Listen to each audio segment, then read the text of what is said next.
Hello students, welcome back to our channel. I hope you guys are doing well. तो आज हम शुरू करने वाले हैं आपके फॉर्म्स ऑफ बिजनेस ऑर्गेनाइजेशन के मोस्ट इंपोर्टेंट क्वेश्चंस। तो ये क्वेश्चंस देख के आपको सारा पैटर्न समझ में आएगा कि एक पर्टिकुलर चैप्टर से कैसे क्वेश्चंस पूछे जाते हैं।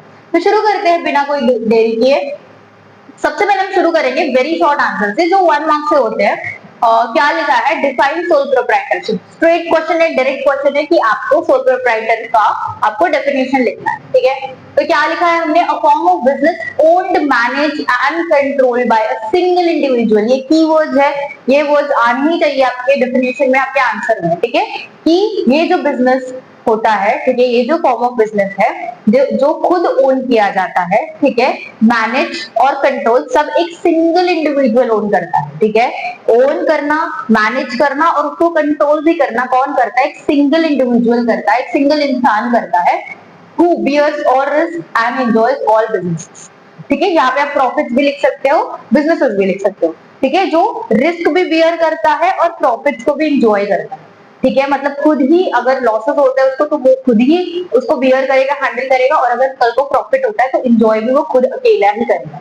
ठीक है, आई होप आपको फर्स्ट आंसर सिंपल है, डायरेक्ट क्वेश्चन है, आप डायरेक्ट आंसर लिख सकते हो, इसलिए डेफिनेशन लर्न करना बहुत इंपॉर्टेंट है। ठीक है, फिर है हु इज द कर्ता in joint Hindu family business. तो आपने चैप्टर पढ़ा होगा, हमने डिटेल वीडियो भी डाला है, वन शॉट भी डाला है। पढ़ा नहीं होगा तो पहले पढ़ के आओ, आपको बहुत इजी जाएंगे ये क्वेश्चन। काफी सिंपल है लेकिन काफी इंपॉर्टेंट है। ठीक है, तो यहाँ पे पूछ रहे हैं कि कर्ता कौन होता है जॉइंट हिंदू फैमिली बिजनेस में।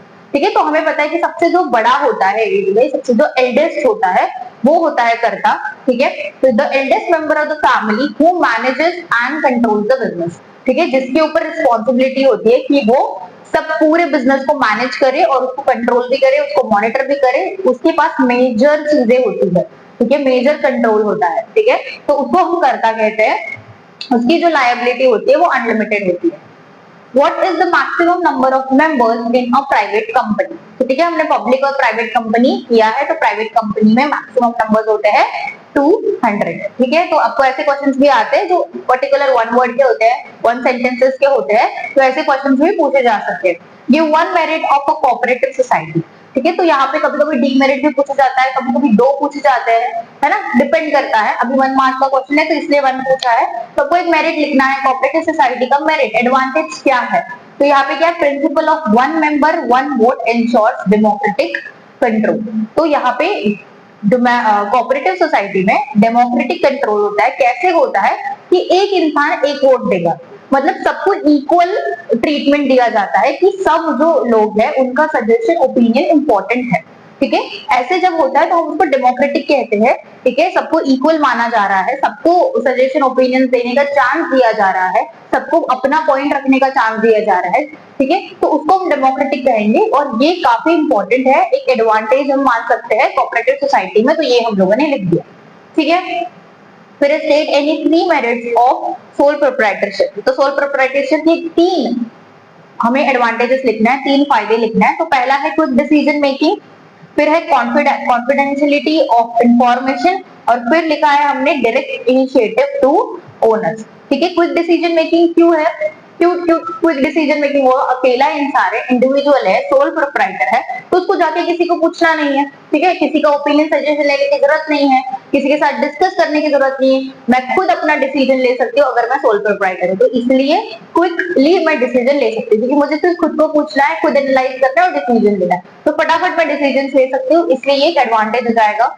कॉन्फिडेंशियलिटी क्या होता है? कि मैं पर्टिकुलरली मेरे जो कंपनी के, मेरे जो पर्टिकुलर बिजनेस के जो भी इंफॉर्मेशन है, ठीक है, जो भी चीज है वो मुझे किसी और को बताने की जरूरत नहीं है। ठीक है, तो यहाँ पे किसी को कुछ शेयर करने की जरूरत नहीं है, किसी को कुछ बताने की जरूरत नहीं है। तो मेरा जो इन्फो है, मेरे कंपनी की जो बातें है वो मेरे पास ही रहती है, मतलब मेरे बिजनेस की बातें किसी को बताने की जरूरत नहीं है।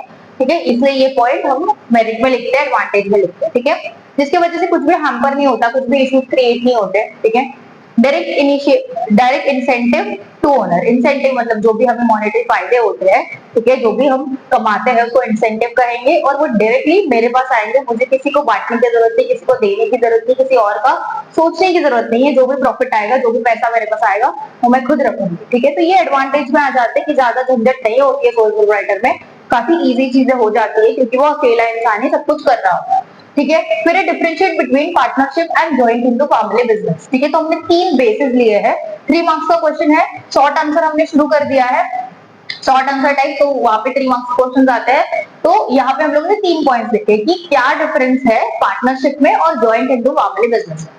तो सबसे पहले बेसिस है मेंबरशिप। ठीक है, तो पार्टनरशिप में क्या है, एग्रीमेंट इन पार्टनरशिप। पार्टनरशिप में एक एग्रीमेंट, पार्टनरशिप डीड बनाया जाता है। ठीक है, और वेयर एज मेंबरशिप करने के लिए, ठीक है, मेंबर्स को एक साथ हमें लाने के लिए, ठीक है, मेंबर्स जब पार्टनर्स में होते हैं तो वो कैसे बनते हैं, एक डीड के साथ। ठीक है, पार्टनरशिप डीड बनती है, एग्रीमेंट बनता है। वेयर एज जब हम जॉइंट इनटू फैमिली बिजनेस की बात करते हैं तो जैसे ही उनके घर में कोई बच्चे का जन्म होता है, ठीक है, बर्थ होता है, वैसे ही वो उस पर्टिकुलर बिजनेस का मेंबर बन जाता है। तो यहाँ पे कोई एग्रीमेंट की कोई जरूरत नहीं है, जैसे वो हमारे घर पे आ गया, ठीक है, उसका बर्थ हो गया, वो हमारे बिजनेस का मेंबर बन गया। ठीक है, तो ये डिफरेंस है काफी बड़ा। तो वो हमने पहले लिखा लायबिलिटी।